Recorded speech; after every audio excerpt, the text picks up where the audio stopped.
La Cafetera y Neutral presentan Plata o plomo.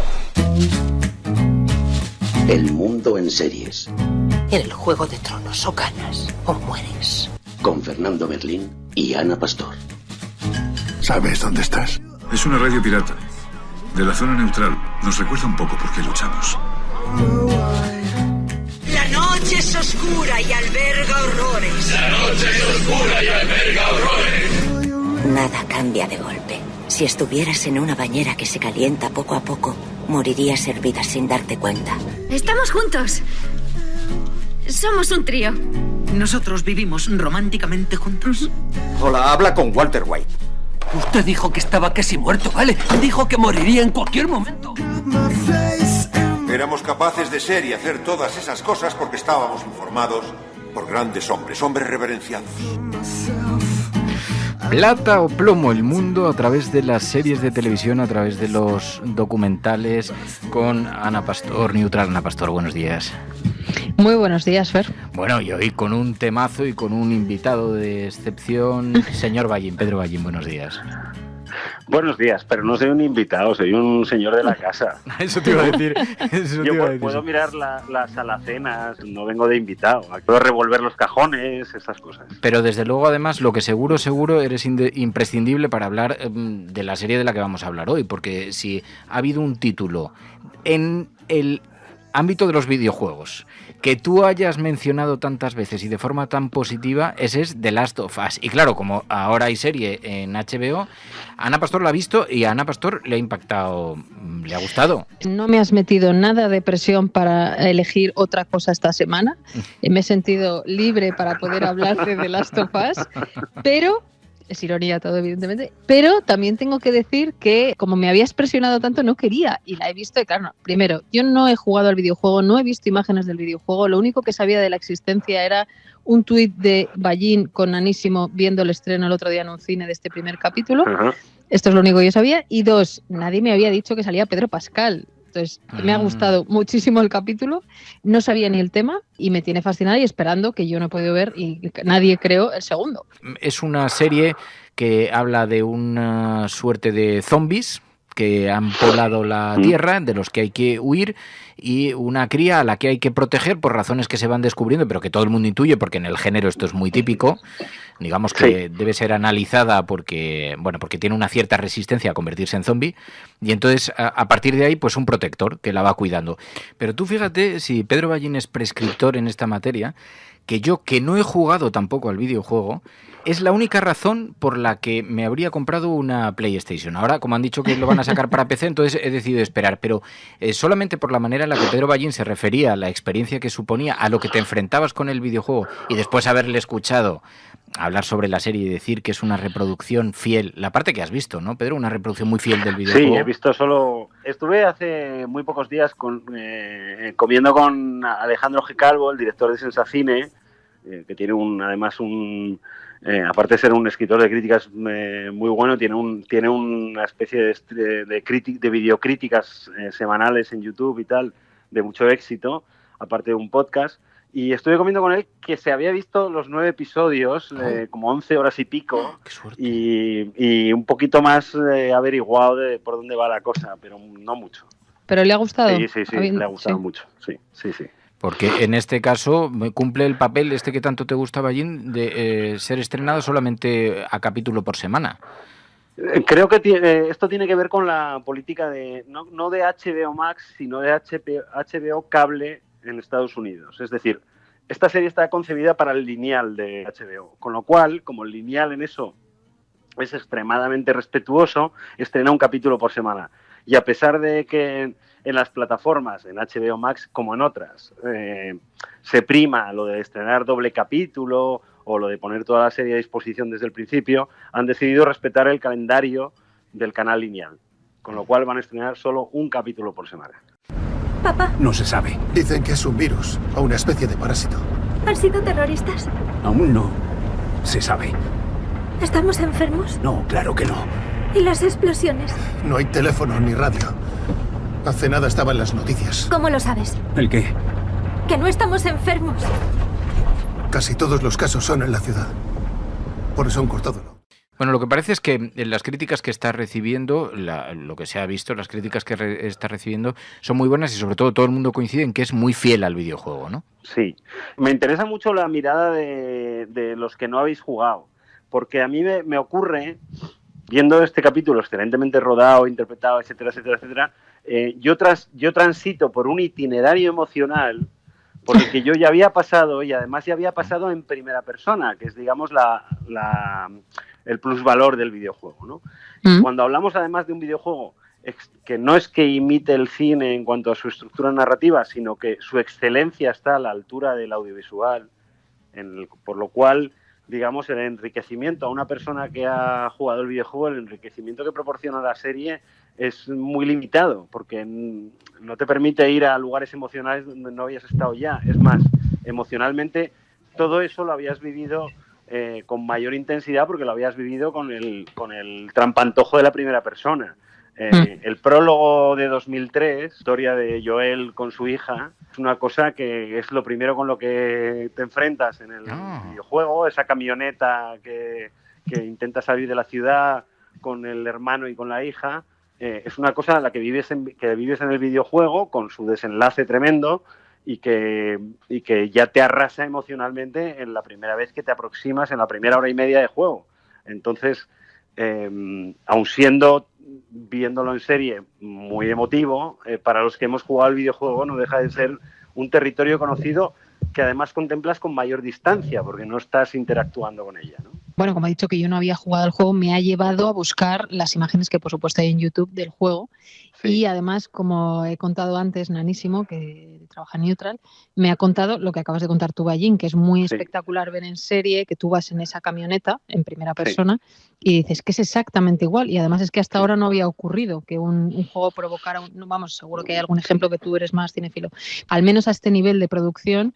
Y luego supongo que el acierto también es el casting, ¿no? O sea, la niña al principio es una cosa de locos. También te digo que hay una cosa súper intrigante que vamos a ver a dónde la lleva, porque una de las decisiones más importantes desde el punto de vista narrativo y de casting es hacer que la niña sea fea. Y digo esto y no lo digo como algo gratuito, porque la niña es de la misma edad, es una niña muy niña, pero al final la relación entre Joel y la niña tiene un componente sutil, no es Leon el profesional ni Beautiful Girls, pero tiene un componente sutil de lolitismo, ¿no? De atractivo y de relación de Joel con la niña, porque la niña es una preciosidad. Jovencito de Ellen Page, que ahora es Elliot, pero Page era adolescente. El personaje protagonista de Last of Us, el videojuego, es una especie de trasunto de la Ellen Page de 14 años, ¿no? O de 13 años. Entonces, me parece una decisión muy relevante y creo que es una decisión básicamente prudente y conservadora, elegir un personaje que puede ser muy atractivo, pero no muy atractivo físicamente para la niña, que me recuerda un poco a la de Hereditary, o sea, tiene uno de estos físicos un poco marcianos, un poco extraterrestres, unos ojos muy separados y que no sea nada atractiva físicamente, nada lolita potencialmente. Creo que es una decisión conservadora de la serie para evitar desarrollar la otra trama. En lo que se supone que viene esa sensación de lolitismo que también digo, el videojuego es una sutileza, o sea, tiene que ver con la impresión del propio jugador, no es algo que en el guión vaya a estar presente nunca, ¿no? Es Bella Ramsey, la verdad es que las dos están increíbles. Bella Ramsey, que es de la que estás hablando, sale también en Juego de Tronos, creo que es uno de los personajes de Juego de Tronos. Pero yo te preguntaba también por la primera escena, que es la de la niña, que no vamos a hacer mucho spoiler, pero digamos que tiene menos protagonismo, por lo menos en este capítulo o en otros. Nico Parker, que también es una maravilla. Entonces, si a eso le sumas Pascal, ¿no? Pues han conseguido meterte también por eso, ¿no? Bueno, claro, es que una de las bases, en el otro sentido en el que se construye la relación en el futuro, en el videojuego, que no sé a dónde va a ir la serie, no sé si va a seguir con una adaptación tan literal o se va a ir a otros espacios, pero uno de los componentes principales del videojuego, una de las excusas narrativas, es lo que ocurre entre Joel y su hija en ese prólogo y cómo eso va a condicionar la resistencia de Joel a relacionarse con Ellie en el viaje que harán juntos. Entonces ese prólogo, digamos, es muy importante para construir, digamos, los cimientos sobre los que luego van a levantar la relación entre ellos dos. Por eso es muy importante que el espectador interiorice bien ese trauma, ¿no? Y creo que está contado de forma excelsa. O sea, yo creo que la serie no se puede hacer mejor. Mi duda no viene tanto de si la serie va a ser muy buena o no, sino en qué medida es capaz de enriquecer el producto cultural que es el videojuego. Porque hay otros videojuegos que por las necesidades tecnológicas del medio no son muy sutiles, ni muy sofisticados, ni muy preciosistas en el desarrollo de la narrativa, digamos, puramente cinematográfica, es decir, de las interpretaciones de los personajes, de la escritura de guión, etcétera, etcétera. Pero Last of Us sí. ¿Tú crees que buscan eso? Es un videojuego que ya llegó, desde el punto de vista de la interpretación de los personajes y desde el punto de vista de la escritura de guión, ya llegó lejísimos, tan lejos como el buen cine y las buenas series o más. Entonces, ese es el gran desafío de la serie. Que no trabajas como en otros productos procedentes del videojuego para enriquecer con la narrativa audiovisual un relato que tenía déficits en ese sentido de partida por el propio medio. Este no tenía déficits. Este ya era tan bueno y estaba tan bien escrito como la mejor narrativa audiovisual y tan bien interpretado. Entonces, que la serie, por lo que hemos visto, va a ser muy buena es seguro. Que la serie, aquellos que hayan vivido la experiencia de los dos videojuegos, de las dos partes de Last of Us, les vaya a enriquecer más allá de celebrar el relato que ya conocen, es la duda que me asalta. La sinopsis de la serie, por si hay alguien que... Porque claro, yo cuando se la puse anoche a María Galería, me decía, pero tú no estabas en lo de ver series amables antes de dormir. Y digo, bueno, es que hay una pequeña excepción con este tema, digo, porque Pedro Ballín ha hecho de prescriptor, como decía antes, y digo, y entonces tengo que cumplir fielmente con el mandato. Pero tú decías, Pedro, sobre el videojuego, que llegabas a replantearte el concepto sobre la violencia gratuita, la violencia justificada. A mí esto me llamó la atención. ¿Por qué? Bueno, porque... es que no quiero hacer spoiler. El primer Last of Us tiene, para mí, el mejor desenlace que yo he visto nunca en un videojuego. Un desenlace que te deja arrasado. Y el segundo, Last of Us, hace una cosa de la que creo que alguna vez hemos hablado, Fernando, que es obligarte a vivir una aventura en un paisaje tremendamente hostil en el que por la autodefensa y la supervivencia tienes que ejercer violencia, te obliga a vivir ese tránsito durante medio videojuego y luego te obliga a encarnar a otro personaje durante el resto en la segunda mitad del videojuego en el que justamente estás del otro lado de esa violencia. Y esto es arrasador. Claro. Porque pasas de entender a la víctima a entender al verdugo y viceversa, y a no querer apretar los botones que tienes que apretar, ¿no? En este sentido, es un videojuego con muy, muy poca libertad, en un mundo en el que ahora los videojuegos dan mucha libertad de acción. Last of Us son videojuegos extraordinariamente estrechos en cuanto a tu capacidad de margen, y hay momentos tremendos en los que estás jugando y no quieres apretar los botones que tienes que apretar. Esto es una experiencia que ningún videojugador había vivido antes, y además desde una perspectiva tremendamente dramática. No sé, o sea, han hecho Neil Druckmann, que es creo que es el CEO de Naughty Dog, la compañía, y coescritor del juego y director del juego y coescritor de la serie, junto a la gente de Chernobyl. Es un tipo que ha llevado el videojuego. Por eso decía antes que no sé en qué medida a los que hayan vivido la experiencia del videojuego, más allá de celebrar lo que ya conocen, la serie les aporta. En general, cuando un videojuego se adapta muy bien, o un cómic se adapta muy bien al cine, la experiencia audiovisual es como una experiencia superior, es una experiencia que eleva tu experiencia, ¿no? De haber leído un TVO bien adaptado, pues te enriquece verlo. Pues estoy pensando, por ejemplo, en el término de la novela, en El Señor de los Anillos. Todos los que nos conmovimos con la lectura de las novelas de Tolkien, cuando Peter Jackson hace esa monstruosa catedral, que es la adaptación que él hace, pues vemos el relato elevado a imágenes, etcétera, etcétera.